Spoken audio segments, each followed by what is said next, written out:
what y'all say. It is scary being a woman living here in the USA. Women are getting unalive because they want to leave relationships. Women is being deformed because they want to leave a relationship. Women are being unalive because they don't even want to give some of you guys their phone number. Women are being attacked because they don't want to give you their phone number. Who raised some of you? It is scary that 2 letters N and O could trigger some of you guys to the point of wanting to harm someone.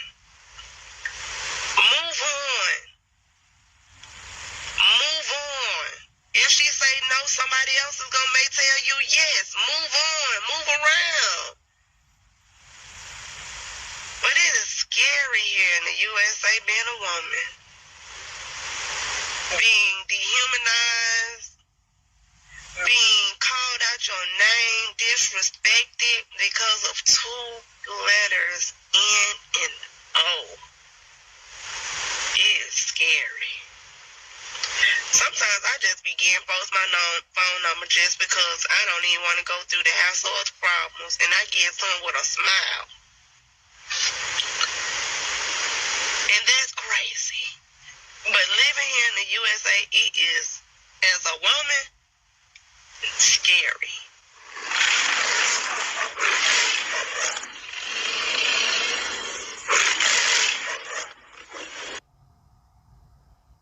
Oh, the 1% of kidnappers in the world, right?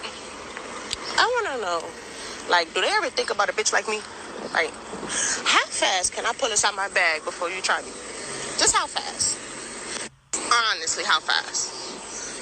Oh, well, guess we'll never know.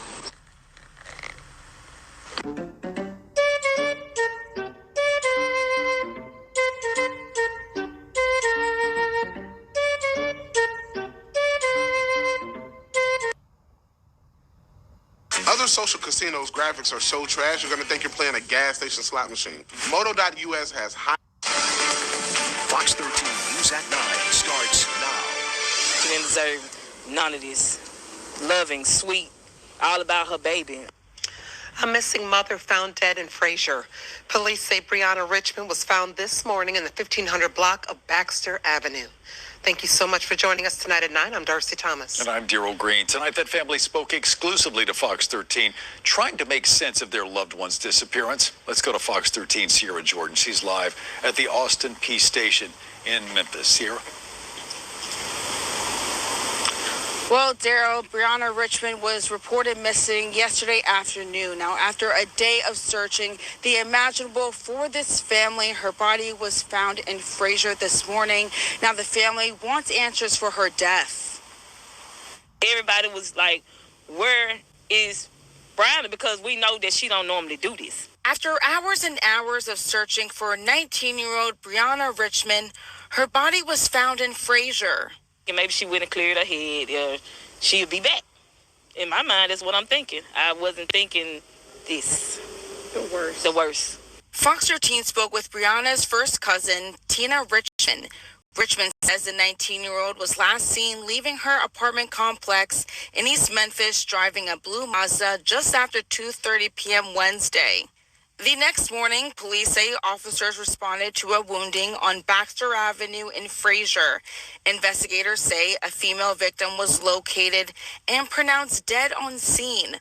Richmond says the family is trying to piece together the time she disappeared to the time she was found. She been in her car since last night. So she was in the cold all night. I'm more in shock than anything. I'm very in shock. I would have thought I would wake up today to some tragic like this. Richmond told Fox 13 the 19-year-old had dreams of becoming a beautician and owning her salon. I wish you could see her work. She got beautiful work. She was doing hair, quick weaves, braids, and she kept making women feel beautiful about themselves. Richmond says her 2-year-old daughter will now grow up without her beloved mother. They're going to have to come clean to this. This is ridiculous. My cousin didn't deserve this. and none of us deserve to have to go through this pain. Now, as of now, Memphis police told Fox 13 they're investigating to find out what happened to Breonna.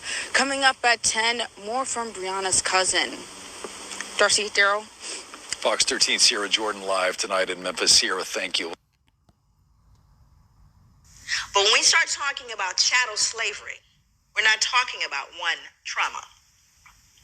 We're not talking about a specific event. We're talking about generations of trauma with no intervention.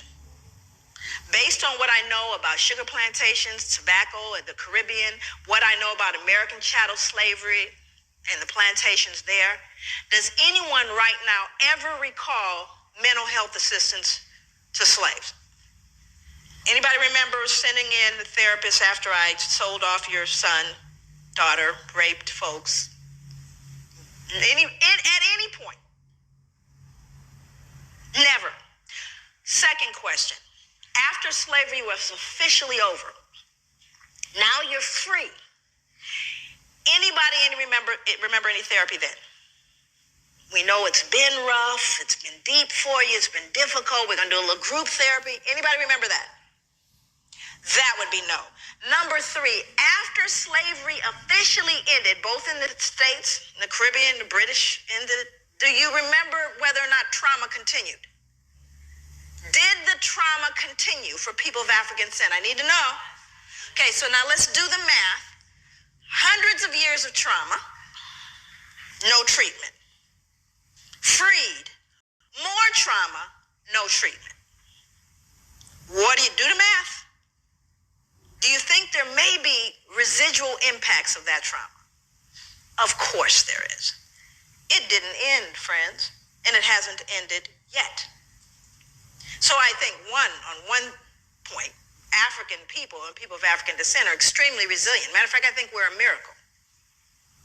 Far be it for us to pathologize or to look and cast this idea of weak and sick people. Oh, on the contrary, we are profoundly resilient because we've done everything we've done thus far with no help, with not even the ability to have this discussion. As though it were possible, we escaped injury in all those hundreds of years and the years that follow. So this kind of journey I'm going to take you on is going to be one that really gives a perspective on what this trauma was, what it looks like, and clinically, what is post-traumatic stress disorder? What does it look like? Let me give you a little snapshot. We'll get into it in more depth a little later.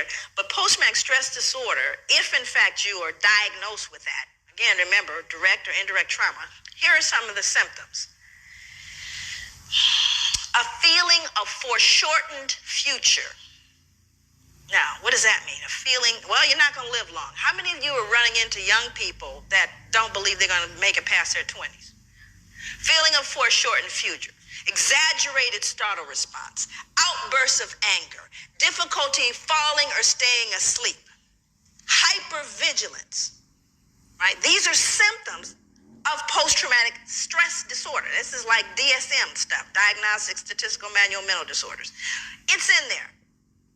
And there's a whole listing of all these symptoms. Now, I want to roll it back so you can understand what the transmission theory is, because I'm going to talk about transmission. So how does a person that's been traumatized by post-traumatic, literally has a diagnosis of post-traumatic stress disorder, and can we, if we are logical and we are reasonable people, assume that a fair number of Africans had to have had post-traumatic stress disorder? You think? I'm not talking about us, I'm talking about them. Untreated, though, right? Okay, so now let's do the math. Mom, who saw dad sold or sister raped, has post-traumatic stress disorder. Still mom, though, right? Only mom now has outbursts of anger, feeling of foreshortened future, difficulty falling or staying asleep, hypervigilance. That would be mom. Now, Johnny or Mary or Shaquisha did not have the original trauma. But what are they learning? This is called social learning theory. What am I normalizing? Exaggerated of anger. Are you following me? So I didn't have to be traumatized. Now, the other thing is, do you think Johnny and Mary got traumatized too? Do you see? So what happens in your environment, you learn from the significant others in your environment. And if they're broken, guess what you're going to be? You're learning from broken people. And you're normalizing that behavior. And then it becomes, years later, 2008, that's their culture. That's just the way they are.